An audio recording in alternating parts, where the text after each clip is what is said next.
So we consider the problem of optimum experiment design. The setting in which we are in is that where you are making some measurements and it is costly to take a measurement, or it costs something to take a measurement. And then the question that is being posed is how best we design our experiment. Experiment means something that where we are making some measurements so as to incur as little cost as possible. So for example, this question could be asked in the context of a network of sensors. You have lots of sensors, and then the question is that which sensors should take the measurements and how many, because those taking that measurement, the act of taking that measurement may be costly, and then the sensors will have to send the measurement somewhere. So the whole thing may be costly, and therefore you have to decide on the deployment of the sensors. Another related problem is that of questionnaire design. You are conducting a survey and then you want to ask what questions to ask. And there is a model, there's a mathematical model that you have on the basis of which you want to design. So this is the setting. So let's take look at a more concrete example where we have linear model of measurements. So let us consider a case when there are several candidate locations. Right, so these are candidate locations. So at the ith location, the measurement that is made is yi equal to ai transpose x plus some ni. Here ni is normally distributed with zero mean and variance sigma square. Now what I am going to do here, so these, at each location these are the measurements, and let's say that I take mi measurements at location I. So at I location I take mi measurements. So then basically if I stack all those measurements, it would look something like this. So yi1 will be ai transpose x plus ni1, ni is the noise, and yi2 equal to ai transpose x plus ni2, and so on, right? So there are multiple measurements, all with different noise, but of course the model remains same. So yi of mi is equal to ai transpose x plus ni of mi. And now this is true for, let's say, I equal to 1 to k. So k is the number of locations. So k is the number of locations, and compactly what I can do is I can write this as yi equal to ai x plus ni, right? So yi would be vector, x is of course a vector, and I would be a vector. And what is ai here? Ai would be basically, it will just contain ai transpose repeatedly, mi times. Okay, so basically it would be mi cross n vector. If x is in Rn, then this is ai is mi cross n. And we are taking mi measurements at location I, and let's say that mi is equal to m, and this is our measurement budget. So this is our measurement budget, which means that this is the total number of measurements that I am allowed to make, right? So this is our measurement budget m. So this sets of equations for I equal to 1 to k, we can again stack them as y is equal to ax plus n, right? I can again stack them by just saying that y is equal to, y1 vector y1 vector y2, so stacking all the vectors from y1 to yk. So this will be basically m cross 1 vector, because y1 is m1 dimensional, y2 is m2 dimensional, and so on. So this would be m cross 1, because yi is basically in R mi cross 1, right? So this would be, y would be in R m. And what is A here? You can see here that A is A1, A2 and so on till AK. So A would be M cross N, and then this is the model that we have. And by the way, we already know what to do with such a model. So suppose we have made all these measurements, then we already know, so that we could apply, for example, the least squares estimator. So if we apply the least squares estimator, what do we obtain? We already know that the least squares estimator is given by A transpose A inverse A transpose Y, right? So we already know the least squares estimator, and let's calculate the error that the least square estimator will have, right? So let's say that this is the error, and error is equal to, so basically error is the least squares estimator minus the actual x. So whatever the actual x was, which is in this model, this is x, right? So what can we say about the error? We already know, by the way, that the error is unbiased, because the expected value of E. What is the expected value of E? So to calculate this, let us just simply substitute. So we obtain expected value of A transpose A inverse A transpose, and then instead of y I will just substitute the actual model that y has. So A x plus n minus x, right? And this evaluates to what? You can see that A transpose A inverse and A transpose A become identity. So we get x, and which cancels with this x. So we actually get expected value of A transpose A inverse A transpose n. Now A is not random, only n is random. So this becomes A transpose A inverse A transpose, and then expected value of n, which is 0, because the n is 0 mean. So we already know that the least squares estimator is unbiased. Here is a short derivation of that fact. Let us also calculate the covariance matrix. So what is the error covariance matrix? CE is equal to expected value of E transpose. E is a vector, so expected value of E transpose, which is a matrix.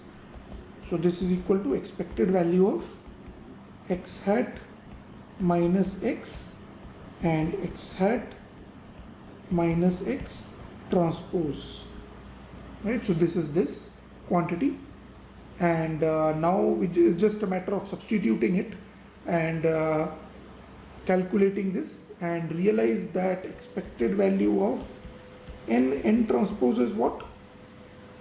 Note that n is ni square, expected value of ni square is sigma square. So this will be basically sigma square times identity, because all the ni's are, the noise values are all independent, identically distributed.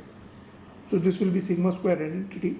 So you can verify that this comes out to be sigma square times A transpose A inverse.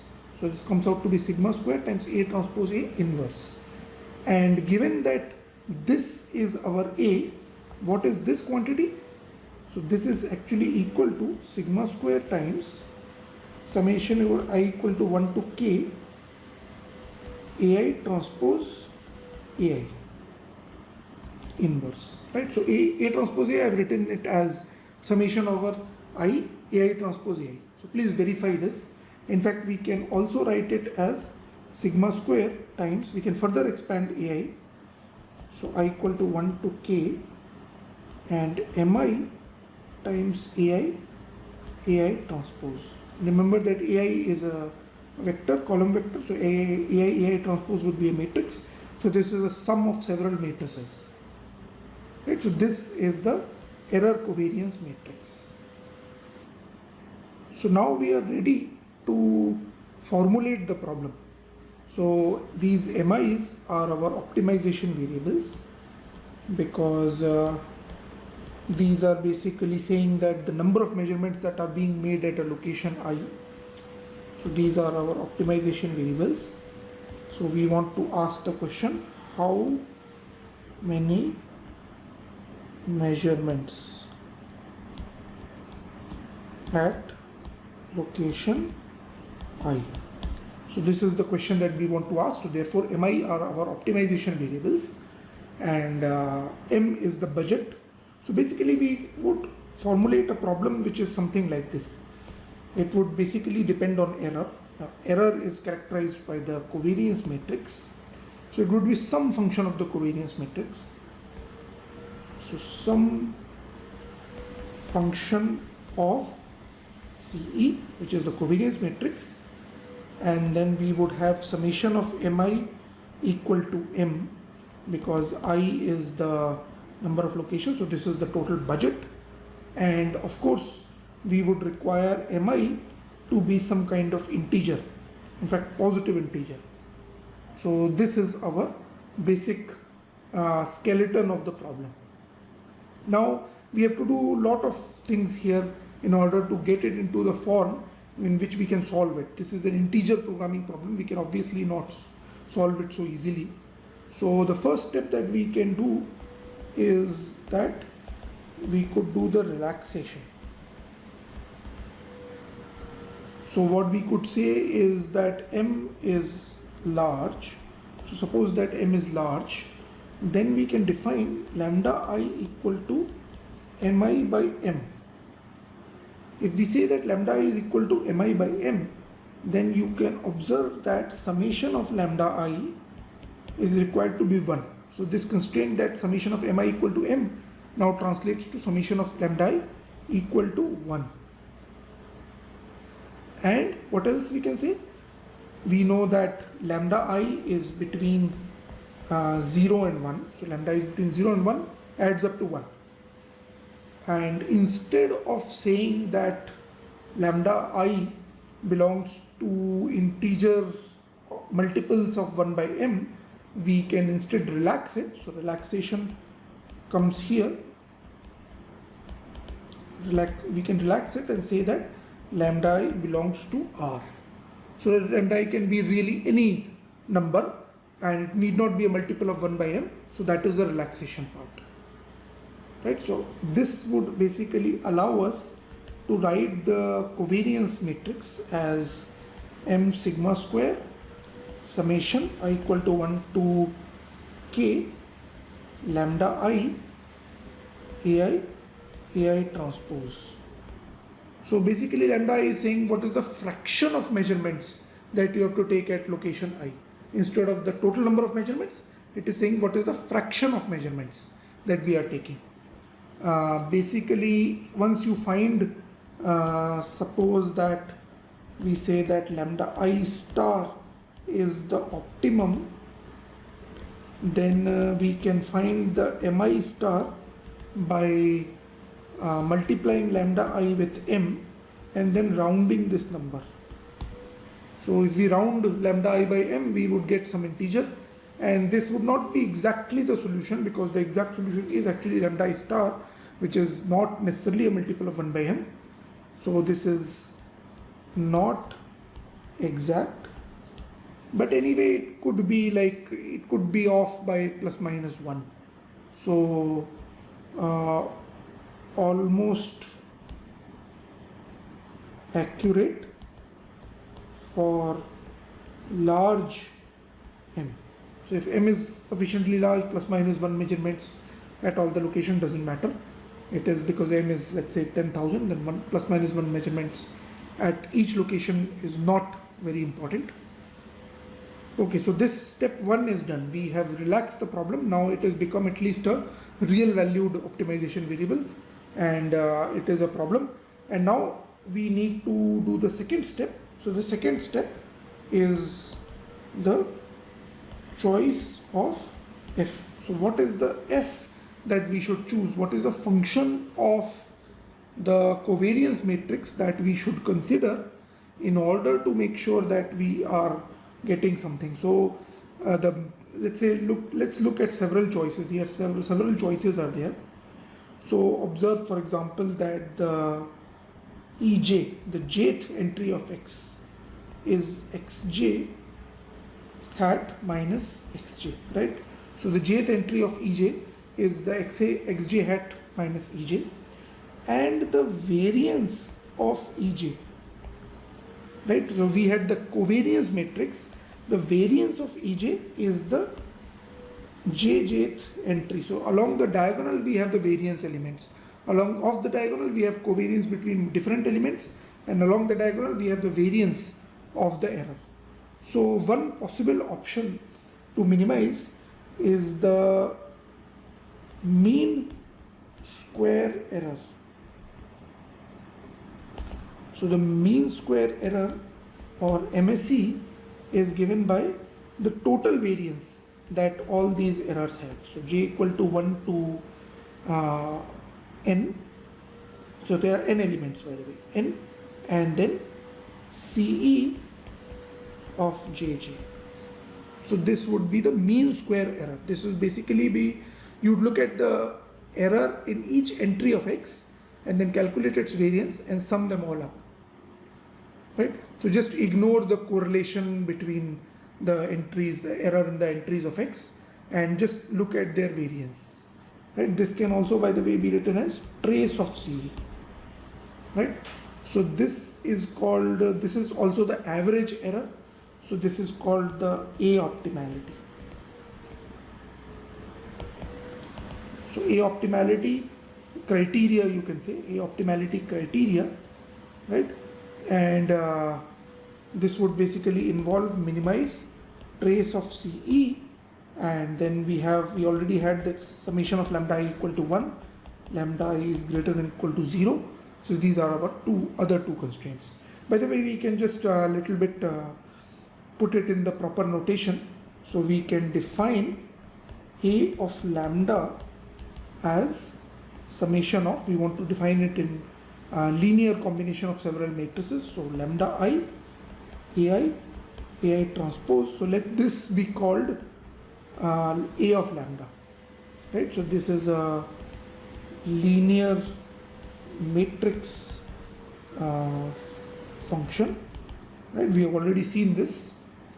Then CE can be written in terms of A of lambda as M sigma square, and then A of lambda inverse, right? A of lambda inverse. We have already seen that it is of this form.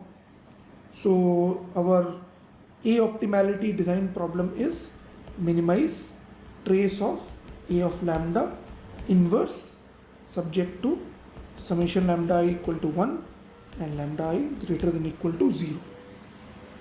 So this is the A optimality problem. And is this a convex problem? We can write it as an SDP, in fact. So what we can say is we can apply the epigraph trick and write it as SDP. So we could say sum over j from 1 to n, because A lambda has n entries, n cross n matrix.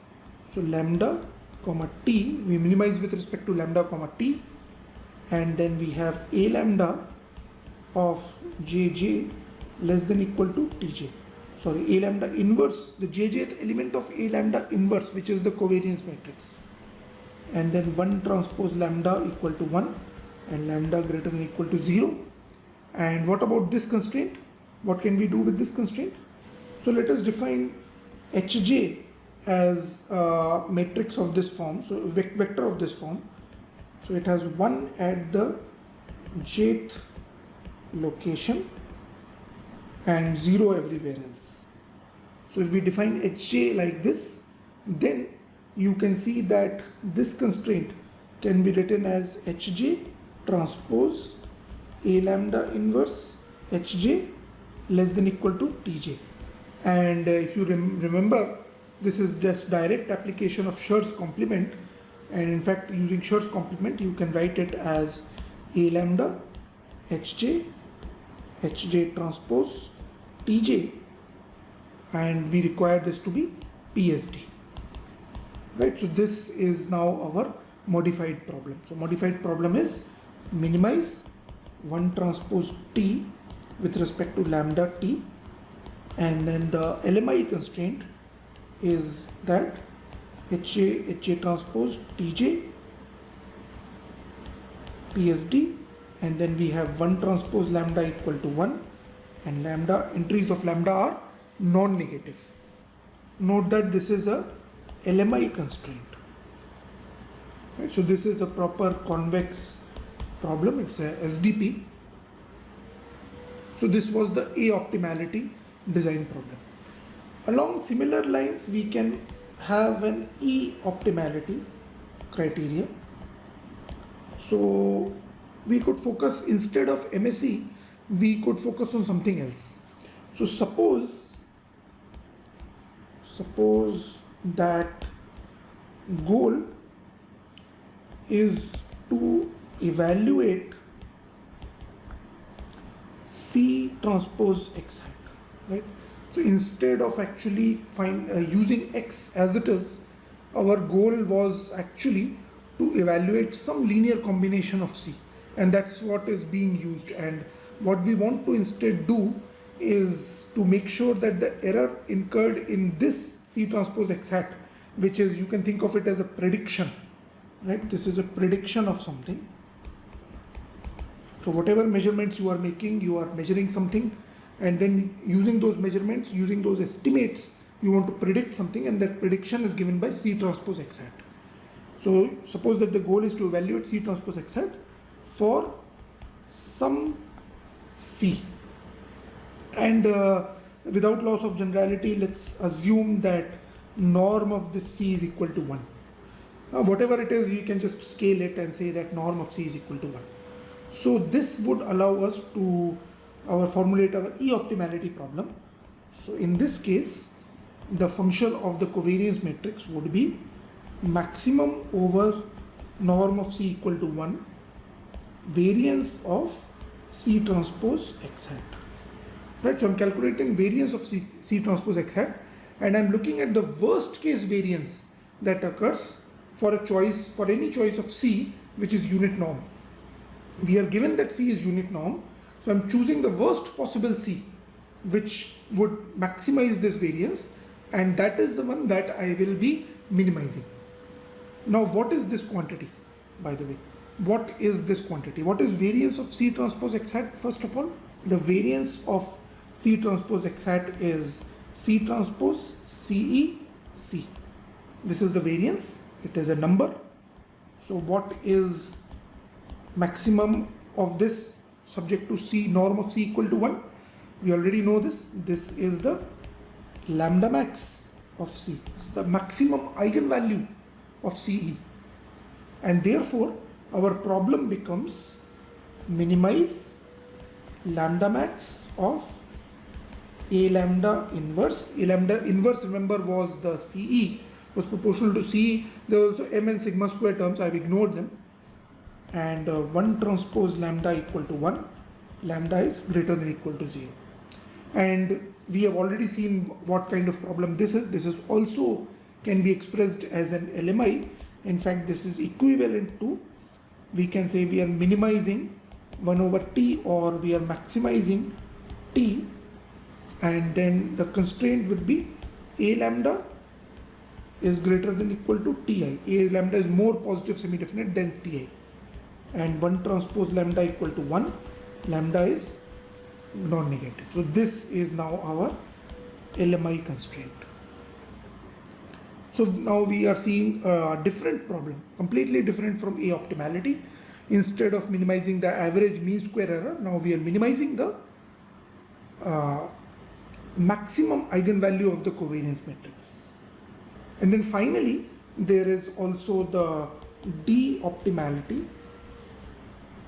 So we have seen the trace of the covariance matrix, the maximum eigenvalue of the covariance matrix, and the D optimality is the determinant. So the D stands for determinant.